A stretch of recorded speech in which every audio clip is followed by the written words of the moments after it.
की देखिए पाकिस्तान से एक इतनी बात, लड़ाई चल रही है भारत की। हाँ देखिए, आम नागरिक दुखी है, जो हमारे ऑपरेशन तो सिंदूर, पानी भी तो आम नागरिक के लिए ही जा रहा मैं था ना। वही बता रहा हूँ आपको। मैं आप मेरी बात पूरी नहीं सुन रहे हैं और पहले से प्रश्न कर रहे हैं, तो मैं उत्तर क्या दूंगा?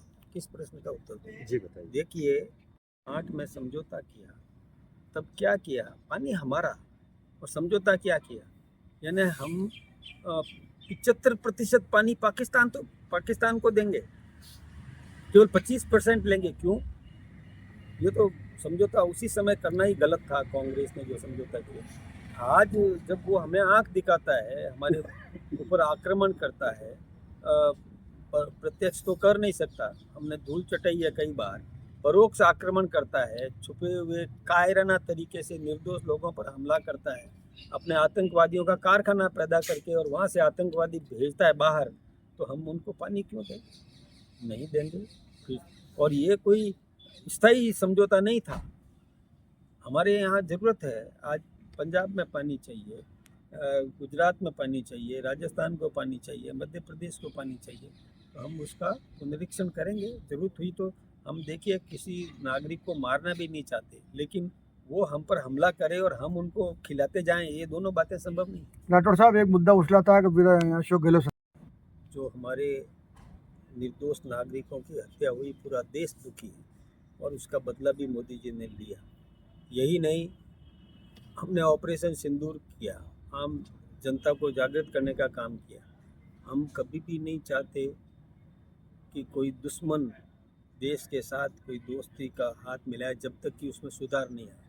लेकिन ये कांग्रेसी लोग, ये ऐसे लोग जो ड्यूअल नेचर रखते हैं, उसके आका कहते हैं कि क्यों नहीं मैच किया जाए, उनके नेता कहते हैं क्यों नहीं मैच खेला जाए, इसको स्पोर्ट्समैन स्पिरिट है, क्यों नहीं करें, और यहाँ कह रहे हैं कि क्यों कर दिया। यानी डुअल नेचर नहीं चल सकती। एक बात तय करो कि नहीं करना है तो हम नहीं करें, तय करो कि करना है, दोनों बातें तो नहीं चल सकती। जहाँ आपका मतलब हल होता है वहाँ तो वो बात कह देते हो, जहाँ मतलब हल नहीं होता है तो वहाँ दूसरा बात कर देते हो। ये अलग ठीक नहीं है। एक निर्णय करना चाहिए और एक दृष्टिकोण स्पष्ट रखना चाहिए। वो ही तो मांग कर रहे थे, कांग्रेस के वरिष्ठतम नेताओं ने मांग करी, दबाव डाला कि क्यों नहीं खेलते हो, खेल को खेल के भावना से देखना चाहिए। ऐसी बातें वही कहा करते थे। आम नागरिक कोई खुश थोड़ी है। प्रदेश में एक मुद्दा उछला था कि नहीं, एक गहलोत, इनका दूसरा प्रश्न भी था, आप कुछ दूसरा प्रश्न भी पूरा करो। बताए। जब से 2014 में हमारी भारतीय जनता पार्टी की सरकार बनी और देश के प्रधानमंत्री सम्माननीय नरेंद्र मोदी जी बने, उसके बाद और उसके पहले की तुलना जरूर करना चाहिए।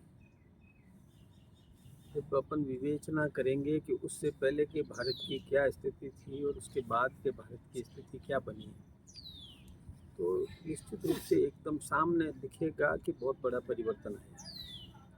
चाहे दुनिया में भारत की प्रतिष्ठा का मामला हो, चाहे हिंदुस्तान के आंतरिक सुरक्षा को लेकर के हो, हिंदुस्तान के बाह्य सुरक्षा को लेकर के हो, ये सारा परिवर्तन नज़र आएगा। दुनिया में भारत के कोई भी नेता जाते थे तो वहाँ कितना सम्मान मिलता था, और अभी नरेंद्र भाई मोदी जी को कितना सम्मान मिल रहा है।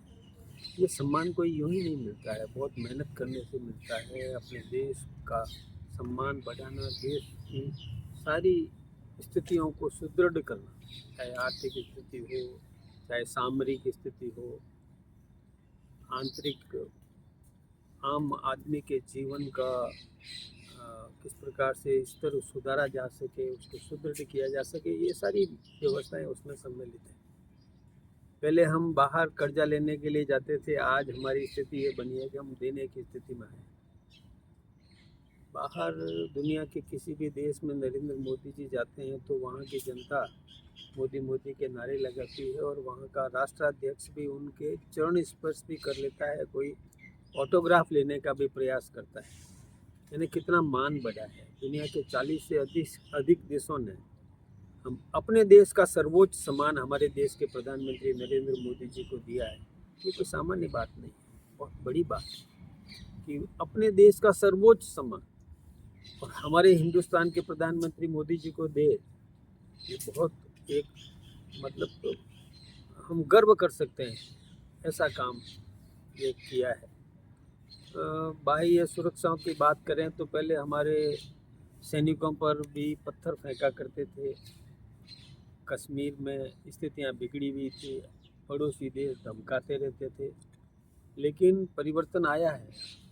कश्मीर में भी शांति स्थापित की है, वहाँ का जो पत्थर फेंकने वाला नौजवान भी अब पढ़ने में लगे, वहाँ के जो वहाँ के पर्यटक स्थल है वो भी अब व्यवस्थित रूप से पर्यटकों को आकर्षित करने लगे हैं। ये सब परिवर्तन आया है। हिंदुस्तान में भी आम आदमी को किस प्रकार से सुदृढ़ किया जा सके, इसके निमित्त उन्होंने कई योजनाएं दी, क्योंकि आज नेक्स्ट जनरेशन जीएसटी के विषय पर मुझे आपसे कुछ निवेदन करना है। देखिए, पहले आप सब जानते हैं कि 36 प्रकार के टैक्स लगते थे, और कभी भी कोई सेल टैक्स का इंस्पेक्टर भी किसी दुकान में घुस जाता था तो वो दुकानदार मुख्यमंत्री से अधिक उसका स्वागत करता था, और बाकी सारे दुकानदार अपने शटर बंद करके और चले जाते थे, भय इतना था। लेकिन मोदी जी ने हमारे देश की अर्थव्यवस्था में जो परिवर्तन किया कि सारे टैक्सों को समाप्त करके एक जीएसटी टैक्स लगा दिया। अब वो भी कैसे लगाया, 4 स्लैब्स थे और वो स्लैब्स करके और इसका सरलीकरण कर दिया था। एक टैक्स लगता था तो व्यापारी निडर होकर के और अपना व्यापार कर सकता था, किसी को भयभीत होने की ज़रूरत नहीं थी। ऐसी व्यवस्थाएं उन्होंने की। धीरे धीरे जीएसटी जो रेवेन्यू जनरेट होने लगा और लोग जीएसटी में जुड़ने लगे। इनकम टैक्स का रिटर्न भी पहले कम लोग दिया करते थे, लेकिन अब वो संख्या भी 2.5 गुना 3 गुना बढ़ गई कि वो खुद रिटर्न पेश करने लगे, जीएसटी का रिटर्न भी और इनकम टैक्स का रिटर्न भी पेश करने लगे। इनकम टैक्स के बारे में तो आप जानते हैं कि पहले 2.5 लाख तक का था, फिर माफ़ी मतलब 2.5 लाख की इनकम तक टैक्स फ्री था। फिर लगता था हमको भी कि इस बार शायद 7.5 लाख या इतना कर देंगे, ज़्यादा से ज़्यादा 10 लाख तक फ्री कर देंगे, लेकिन 12,75,000 तक का टैक्स फ्री करने का जो बजट में घोषणा की, ये भी आम आदमी को और सुखी करने के निमित्त इस प्रकार की योजनाएं दी। अब जीएसटी के अंदर भी देखें तो अभी जो 4 स्लैब थे, उन 4 स्लैब्स को घटा दिया। खाद्य सामग्री से संबंधित उस पर 0 से 5% कर दिया, जो पहले 12 से 18% था उसको घटा करके 5% कर दिया। इसके अलावा किसानों को जो सामग्री उनके उपकरण जो थे उनमें भी जीएसटी घटा करके 0 से 5% कर दिया। किसी में 0 है, किसी में 5% है। ऐसे ही आप कोई मोटरसाइकिल्स वगैरह ये कार भी खरीदें या इस प्रकार का कोई सामग्री खरीदें, उनमें भी जीएसटी जो पहले 40% था उसको फिर कहीं किसी पर 28% था, तो उसको भी घटा करके और 12 और 5 तक ले आए। यानी आप कोई छोटा वाहन खरीदते हैं तो उस पर 5% तक ले आए। यानी कितना राहत दी है, इसकी कल्पना की जा सकती है। दैनिक उपयोग में आने वाली सामग्री जिसमें टूथपेस्ट है, ये कॉस्मेटिक्स का आइटम है या और कोई भी सामग्री है, तो उस पर भी उन्होंने और टैक्स किसी पर 5% कर दिया, किसी पर और उससे भी यानी 0 तक की कर दिया। ये सब की चीज़ें कोई कम बात नहीं है, यानी राहत देने का काम जो करना चाहिए था वो उन्होंने किया। कुछ आइटम्स जो बढ़े हैं जैसे तंबाकू, ये ज़रूरी नहीं है, आम आदमी के जीवन के लिए आवश्यक नहीं है, उस पर बढ़ाना चाहिए। ये लग्जरी आइटम्स है, उस पर टैक्स बढ़ाना चाहिए। वो अफोर्ड कर सकते हैं तो उनको कोई भार नहीं लगता, लेकिन सामान्य नागरिक को कितनी राहत दे सकते हैं इस प्रकार की और उन्होंने व्यवस्था की। यहाँ तक कि चिकित्सकीय उपकरण, उनकी कीमत भी कम करने की कोशिश की। दवाओं की कीमत कम करने की कोशिश की, उन पर किसी पर जीरो टैक्स या जीवन रक्षक दवाइयों पर जीरो जीएसटी है, जीरो जीएसटी कर दी। कैंसर जैसी बड़ी बीमारियां हैं उस पर भी जीरो कर दिया जीएसटी, किसी पर 5%, यानी आम आदमी को राहत देने का काम किया। हम जानते हैं कि 2014 जिस समय मोदी जी देश के प्रधानमंत्री बने उस समय महंगाई की दर थी 9.8, जिसको आज घटा करके 2.1, यानी महंगाई की दर दुनिया में बढ़ रही है। दूसरे देशों में महंगाई की दर बढ़ती जा रही है, हमारे यहाँ पर रेट 2.1 है।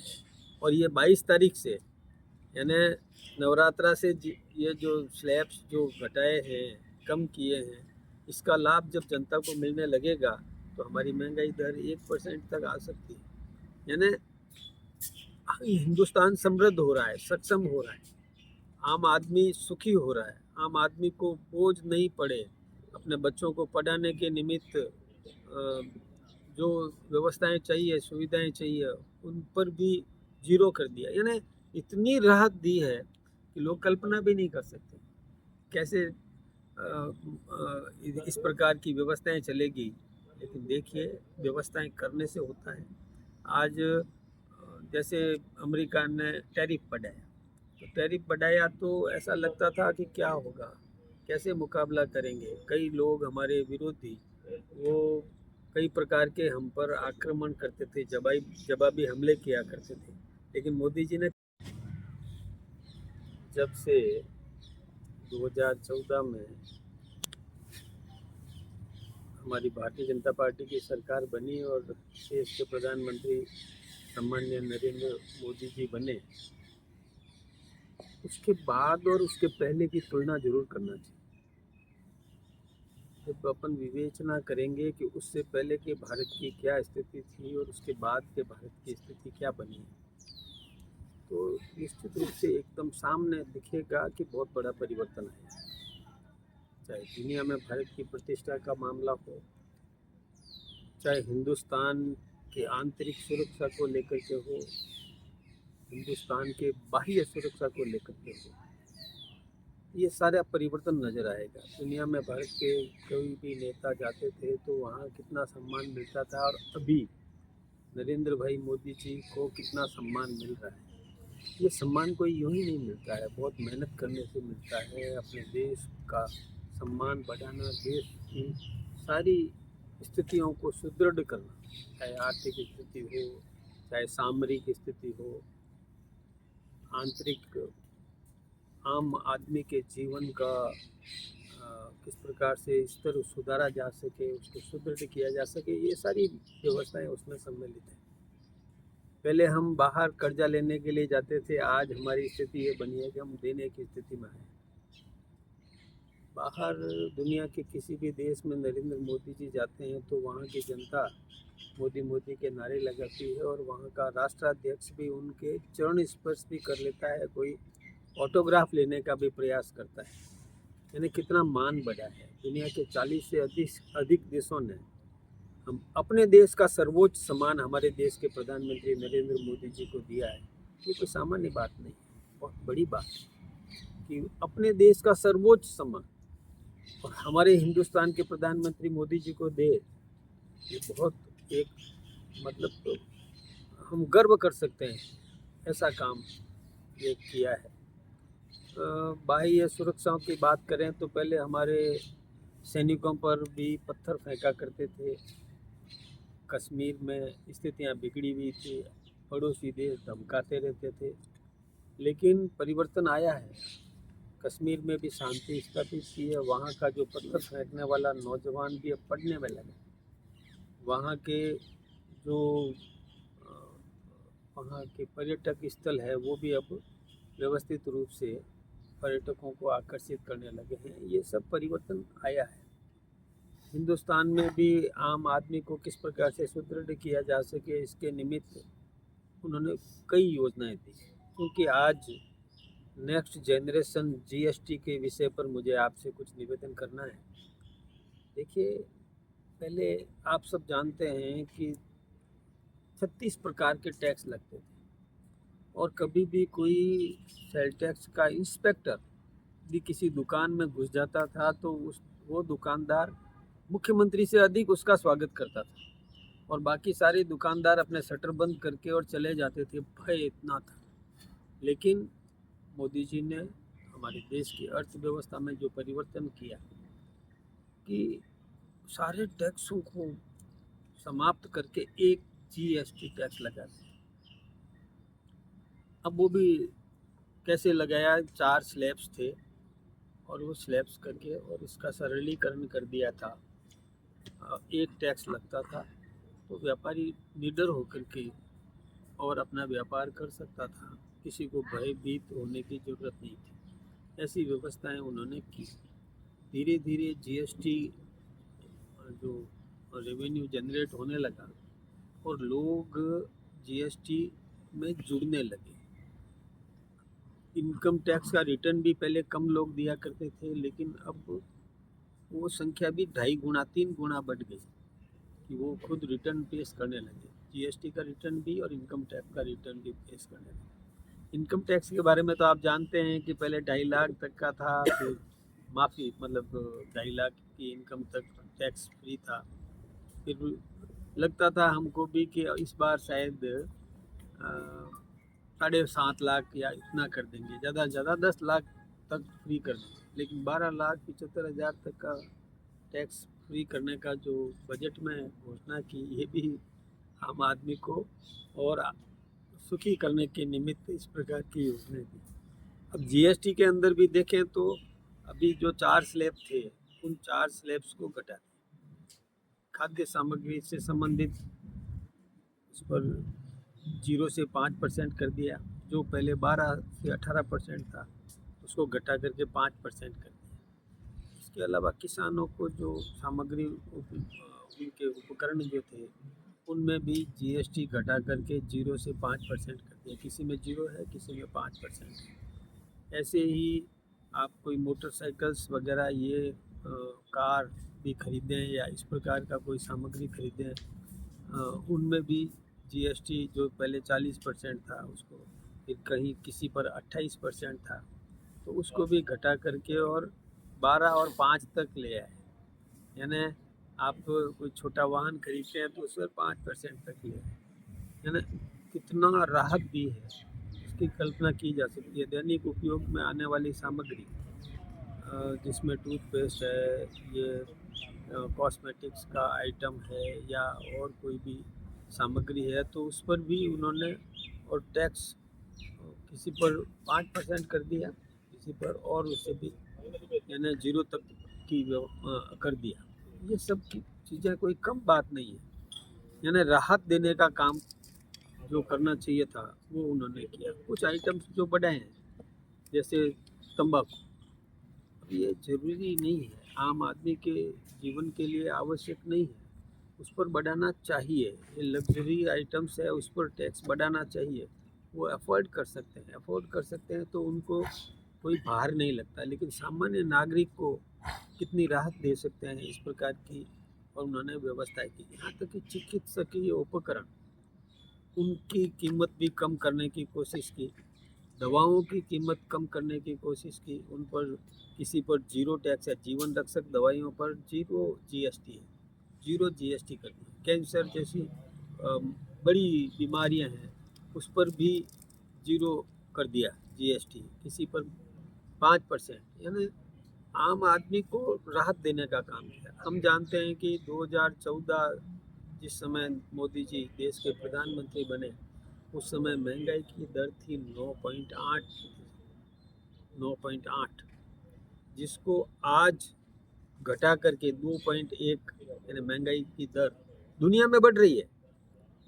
दूसरे देशों में महंगाई की दर बढ़ती जा रही है, हमारे यहाँ पर रेट 2.1 है और ये 22 तारीख से यानी नवरात्रा से ये जो स्लैब्स जो घटाए हैं, कम किए हैं, इसका लाभ जब जनता को मिलने लगेगा तो हमारी महंगाई दर 1% तक आ सकती है। यानी हिंदुस्तान समृद्ध हो रहा है, सक्षम हो रहा है, आम आदमी सुखी हो रहा है, आम आदमी को बोझ नहीं पड़े अपने बच्चों को पढ़ाने के निमित्त जो व्यवस्थाएं चाहिए, सुविधाएं चाहिए, उन पर भी जीरो कर दिया। यानी इतनी राहत दी है कि लोग कल्पना भी नहीं कर सकते कैसे इस प्रकार की व्यवस्थाएं चलेगी। लेकिन देखिए, व्यवस्थाएं करने से होता है। आज जैसे अमेरिका ने टैरिफ बढ़ाया, तो टैरिफ बढ़ाया तो ऐसा लगता था कि क्या होगा, कैसे मुकाबला करेंगे। कई लोग हमारे विरोधी वो कई प्रकार के हम पर आक्रमण करते थे, जवाबी हमले किया करते थे। लेकिन मोदी जी ने आपके ये भाजपा बात राज सब जानते हैं कि गहलोत साहब अपने विधायकों को लेके होटलों में बैठे थे। उसी समय उनके जो उप मुख्यमंत्री थे वो अपने समर्थक सचिन पायलट जी अपने समर्थक विधायकों को लेकर के मैं कह रहा था बैठे रहे। एसीबी ने आज उनको क्लीन चिट दे दी, चार्जशीट पेश कर दी कोर्ट में कि अशोक गहलोत के खिलाफ लगाए गए आरोप तथ्यहीन है। इस बारे में आप क्या कहना मैं चाहिए आपके एक सरकार बात के नाम बताऊं, ये दुनिया जानती है कि किस प्रकार से खेमाबंदी करते रहे, एक दूसरे के विधायकों को अपने पक्ष में लेने के लिए प्रयत्नशील रहे। अब उसमें एसीबी ने क्लीन चिट दी या किसने क्लीन चिट दी, मैं उस विषय पर नहीं जाऊँ। आम जनता जानती है कि क्या हुआ था। 5 साल तक वो एक दूसरे को निकम्मा नकारा पता नहीं क्या क्या कहते रहे, ये सब जानते हैं। सरकार क्या अगला कदम क्या होगा? एसीबी की चार्जशीट के खिलाफ जाएगी सरकार या सही मान लेगी? देखिए, मैं इस विषय पर मैं पार्टी की बात करता हूँ। सरकार को सरकारी स्तर पर निर्णय करना है। सरकार इसकी समीक्षा करेगी कि चार्जशीट दी है या क्लीन चिट दी है, जो भी है वो सरकार निर्णय करेगी। लेकिन हमारा ये कहना है, आम जनता सब कुछ जानती है, लिपापोती से काम चलने वाला नहीं है, सब जानते हैं। सर, हाल के क्या दौर में लिखा जो राजनीति में राजनीतिक सूचिता और भाषाई मर्यादा लोग भूल रहे हैं, मोदी जी का उदाहरण है, देवनानी जी का उदाहरण है, क्या कहना चाहेंगे सर इस संबंध में? देखिए, ये बात बहुत दुख की बात है कि पहले राजनेता तर्क करते थे, बहस करते थे, लेकिन कटुता नहीं थी। धीरे धीरे गिरावट आई है, अच्छी बात नहीं है। मैं ये बता रहा हूँ कि जैसे गहलोत साहब ने अपने उप मुख्यमंत्री को निकम्मा नकारा कह दिया। अब वो भले ही आपस में मिलेंगे तो भी वो पिन तो चुभेगी कि मुझे निकम्मा कहा। सचिन पायलट के अंतरकरण के अंदर वो पिन तो चुभेगी। ये नहीं करना चाहिए। अब आज ऐसी स्थिति तो राजनीति में रहे कि सामने मिले नमस्ते कर सकें। अब कभी तो मोदी सरनेम को लेकर के और वो गाली गलौज करने लगे, उसके लिए उनको जेल जाना पड़ा राहुल गांधी को, और माफ़ी भी मांगनी पड़ी। मोदी सरनेम को लेकर के उन्होंने अपमानजनक टिप्पणी कर दी थी। उसके बाद में ये मोदी जी की माताजी को लेकर के बिहार में और कोई अमर्यादित शब्दों का प्रयोग किया, एक मिमिक्री की थी। एक मिमिक्री जैसे नींद के अंदर और माताजी आए और यानी ये मिमिक्री करना, ये हताशा का परिचायक है। और अभी ये जो सदन के अंदर आपके यहाँ के ही माननीय विधायक और हमारे स्पीकर, उनके विरुद्ध जो डोटासरा जी ने टिप्पणी की है वो भी अमान्य है, निंदनीय है। देखिए, स्पीकर जो है वो संरक्षक होता है विधानसभा का, एक प्रकार से निष्पक्ष, पक्ष और विपक्ष दोनों का संरक्षक होता है। स्पीकर के लिए दोनों सदस्य चाहे पक्ष के हों या विपक्ष के हों वो बराबर होते हैं। अब वो कह रहे हैं कि कैमरे लगाए और उनकी निजता का हरण हो रहा है। अब एक बात तो समझना चाहिए कि राजनीति के अंदर कोई विधायक बन जाए, और विधायक बने तो पहले तो वो उसका व्यक्तिगत जीवन नहीं रहता है, वो सार्वजनिक जीवन है, क्योंकि विधानसभा में जा रहा है, अपने क्षेत्र की बात रखने के लिए जा रहा है। तो विधानसभा के अंदर जो सदस्य जा रहा है विधायक बन करके, वो सार्वजनिक जीवन है उसका व्यक्तिगत जीवन नहीं है। और विधानसभा में जा रहा है तो क्या निजता है उसकी, क्या उसका निजता का कोई हरण हो रहा है? दूसरी बात है, ये कैमरे नए नहीं लगे। कैमरे जिस समय विधानसभा बनी तब से लग रहे हैं, और गहलोत साहब 3 बार के मुख्यमंत्री रहे, कब जाके क्यों नहीं देखा कि कैमरे पहले से लगे हुए? हाँ, ये कैमरे हमारे, मैं संसद में हूँ, राज्यसभा के अंदर हूँ। राज्यसभा में विपक्ष चिल्लाता है, साहब हमारी तरफ कैमरा क्यों नहीं कर रहे हो? एक तरफ तो वो कह रहा है हमको दिखाओ दुनिया को, हम बोल रहे हैं और कैमरा हमारी तरफ क्यों नहीं है।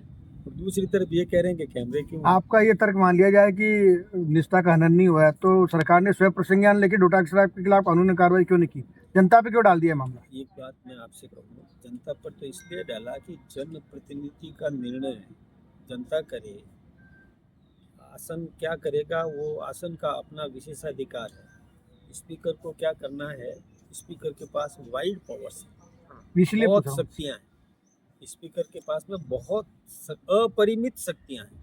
वो किसी सदस्य को निलंबित कर सकता है, इसीलिए पूछ रहा हूँ किसी सर कि सदस्य कार्रवाई को क्यों नहीं बर्खास्त कर की? सकता है, ये उनका अधिकार क्षेत्र है। मेरा सुझाव देने का कोई ठीक नहीं है। निकाय चुनाव में देरी का कारण निकाय चुनाव में देरी देरी नहीं है। देखिए, पहले कांग्रेस ने वार्ड्स जो बनाए ना, अव्यवस्थित बनाए। एक वार्ड तो 500 वोटों का और एक वार्ड 6000 वोटों का। एक पंचायत 400 वोटों की और एक पंचायत 8000 वोटों की। ये अव्यवस्थित वार्ड्स थे। अव्यवस्थित, चाहे जिला परिषद के हो, पंचायत समिति के हो, म्यूनिसिपैलिटी के हो या कहीं के भी वार्ड्स हो, वो अव्यवस्थित थे। यहाँ तक कि जिले भी, एक जिला एक विधानसभा को लेकर एक जिला बना दिया था। केकड़ी, सांचौर, यानी एक विधानसभा को लेकर के जिला तक बना दिया था, अव्यवस्थित। और 11 विधानसभाओं का एक जिला, यानी व्यवस्थित नहीं था। तो पहले हमने व्यवस्थित किया जिले, फिर व्यवस्थित किया equal distribution of population basis पर, जनसंख्या के समान वितरण के आधार पर हमने वार्डों का पुनर्सीमांकन किया ताकि समान अवसर मिले, जनप्रतिनिधि को भी और मतदाता को भी समान अवसर मिले। इसलिए हमने उसको व्यवस्थित किया, बराबर लगभग 10% वेरी करेगा वो तो। एरिया नॉर्थ ईस्ट से लेकर के और एंटी क्लॉकवाइज चल करके वापस पहुंचेंगे तो थोड़ा जिगजैग होता है। 10% ही अंतर रहे, बहुत आमूल चूल चेंज वो नहीं रहे तो समान, तो वो गजट नोटिफिकेशन हो जाएगा अभी और वो चुनाव निकायों में अध्यक्ष सभाध्यक्ष का जो चुनाव सीधे तौर पे किए जाने की बात है कि संगठन समर्थन में है या सरकार चाहती नहीं चाहती? देखिए, ये मैं सोचता हूँ कि वार्ड के आधार पर चुनाव होना ठीक रहता है। उसमें जनप्रतिनिधियों का ये अवसर मिलता है, अधिक से अधिक लोगों को शासन में हिस्सेदारी होती है। ये ठीक है। धन्यवाद। धन्यवाद।